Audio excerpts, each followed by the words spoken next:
Well, I mean, you aren't that easy to do. Then we'll skip it. I just wanted to know. Yeah, okay. Johnny Carson made midnight feel safe. The laugh, the shrug, the rescue when a story swerved into a ditch. He was late night's air traffic controller. I don't mean to laugh at your face. It's a very sweet face. It really is. Look at that face. But once the red light died, the real test began. Did you respect the crew? Honor the clock? Treat the couch like a conversation, not your coronation? Insiders say a few beloved legends failed that test in spectacular fashion. One literally tossed a drink on air. One could turn 7 minutes into 20 without breaking a sweat. Another wore a halo in public while darker stories gathered in the wings. Today we're taking a peek behind the curtain. Still loving the work, but not pretending the people were perfect. If you want footage where the mask slips off camera, roll September 26, 1975.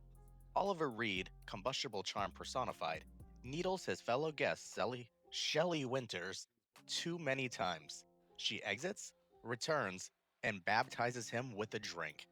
The audience does the wave, Carson assesses the situation, and TV history gets its favorite slow-motion replay. This wasn't a whispered rumor.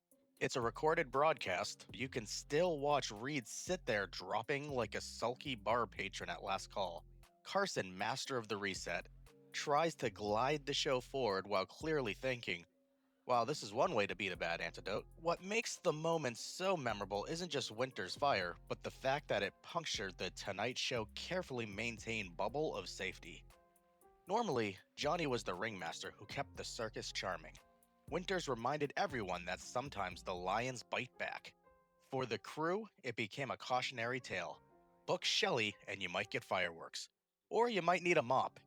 It proved that even on the safest set on television, someone could flip the tables and dare the world to clap. But not every mess left puddles on the carpet. Would you welcome Mr. Orson Welles? Orson Welles didn't grab the wheel, he hypnotized it. The baritone lands, the antidote blooms, and suddenly your 7-minute segment has aged into a fine 20. Says this poor fella doesn't know what he's doing. Maybe we better help him out a little. No tantrum, just gravity. Clips show Carson leaning in, loving it, while somewhere a producer is crossing out the next guest with a sigh. Genius is gorgeous. Timing still pays the bills. Carson signals subtle cues like tapping his pencil or adjusting his tie were legendary ways of telling the guest to wrap it up.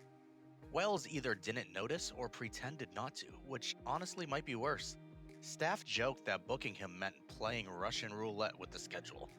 Maybe he'd give you the perfect 6-minute gem.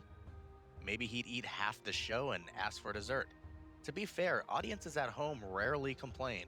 Wells could spin a grocery list in the Shakespeare. Well, you see, I'm fat and you're ugly. But behind the curtain, every extra minute was someone else's story getting bumped. If genius bends time, power bends rooms. Frank Sinatra didn't merely arrive. He recalibrated oxygen levels. Hiya, folks. On air, he and Johnny are smooth as a tux lining. Off air, old stories whisper about entourages, temperature drops, and rooms that suddenly learn to tiptoe. Here's the honest read. The friendly taped moments are public. The scarier, my cousin's friend saw a thing stories are lore without clean sourcing. Treat it as a lesson, not as an indictment. When a megastar walks in, the show either keeps its spine or it kneels. Carson respected Sinatra's talent. Everyone did, but he also knew the difference between charm and intimidation. Some crews swore the room got quieter when Sinatra's guys spread out, like everyone had just walked into a casino back room. Was it really that sinister? Hard to prove, but in television, even the rumor of tension changes how people move. Johnny's job wasn't just telling jokes. It was making sure the Tonight Show still felt like the audience's living room, not someone else's kingdom. Sometimes the clash isn't swagger, it's values versus the decade. Jane Russell was a 1940s, 1950s thunderclap who later described herself, by her own words, as a teetotal, mean-spirited, right-wing, narrow-minded, conservative Christian bigot, but not a racist. That line lands differently in a modern living room.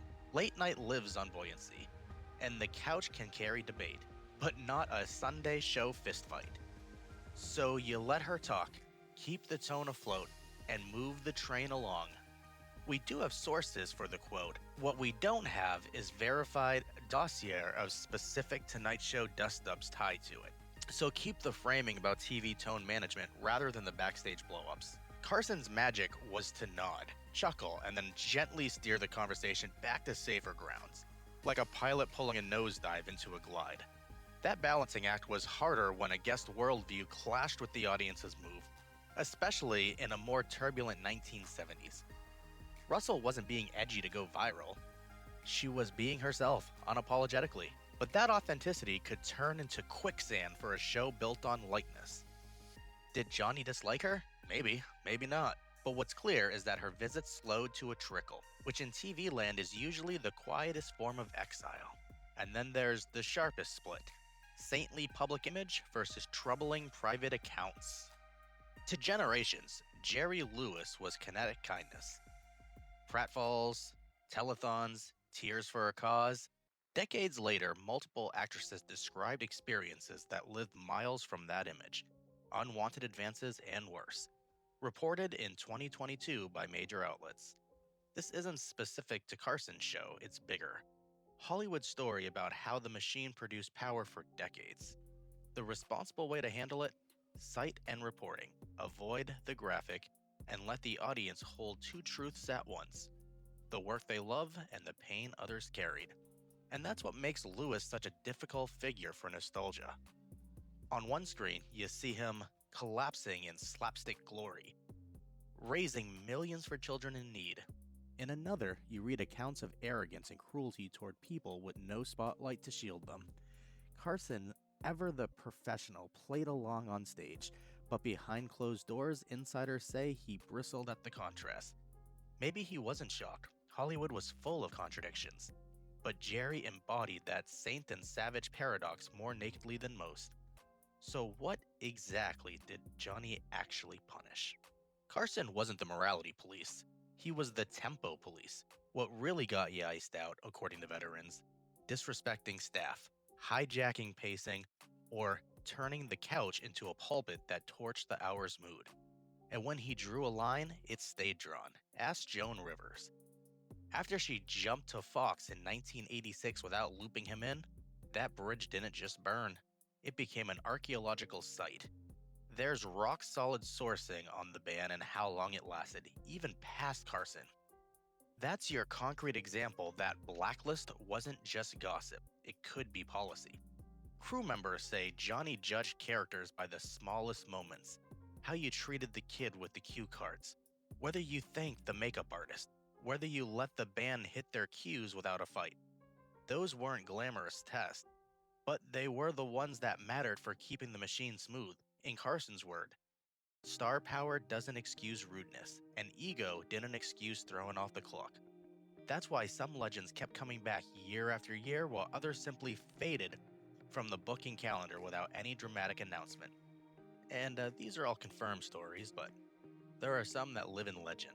Hollywood thrives on stories that get passed around the green rooms and rewritten over late-night drinks, and Carlson's Tonight Show was no exception. One rumor claims a certain silver screen Scarlett refused to sit on the couch unless her chair had been sprayed with imported French perfume. Nobody ever produced the invoice, although another long-circulating tale insists that a well-known crooner once demanded his own bartender backstage and tipped him with casino chips instead of cash. Again, no receipts, just crew jokes that aged into folklore. There's also a reoccurring story about an actor so terrified of live television that he allegedly had a stand-in rehearse his entire interview in front of Johnny, complete with fake audiences, before walking on himself and parroting the lines. Did that really happen? Maybe. Or maybe it's the Tonight Show's version of a campfire story, repeated because it explains the odd stiffness viewers sometimes saw. And perhaps the juiciest bit of myth, whispers that a major A-lister once stormed off during rehearsal after being told he had to share a segment with a rising comedian. No film of it has ever surfaced, and staff who were there have seen Mum, which only keeps rumors alive. The truth, we may never know. What we can say is that The Tonight Show was fertile ground for these legends because every show mixed real brilliance with just enough chaos to fuel gossip for decades. And as long as fans keep asking, those whispers will keep swirling. Half cautionary tale, half Hollywood bedtime story. Which makes the conclusion even clearer. Carson's couch was equal parts spotlight, confessional, and rumor mill.